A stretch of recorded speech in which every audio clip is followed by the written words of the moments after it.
halkan waa channelka Sharfinho TV.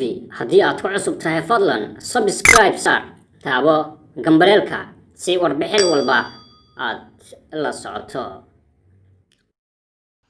qaraxa ayaa waxa uu ka dhacay goob control oo lagu baaro gawaarida oo ku taala agagaarka isgoyska kilomitir 4 wadada aada garoonka diyaaradaha aadan cadde ee magaalada muqdisho waxa uuna ahaa nooca gawaarida lagu dhajiyo.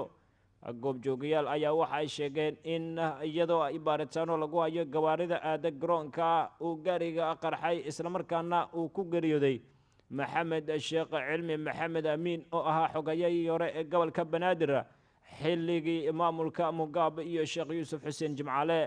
waa qaraxii labaad ee maanta ka dhaca magaalada muqdisho waxaana maanta barqadii miino nooca dhulka lagu aaso ku qaraxday gaari ay wateen ciidamo ka tirsan kuwa dowladda Soomaaliya agagaarka carwadii hore taleex degmada hodan ee gobolkan banaadir.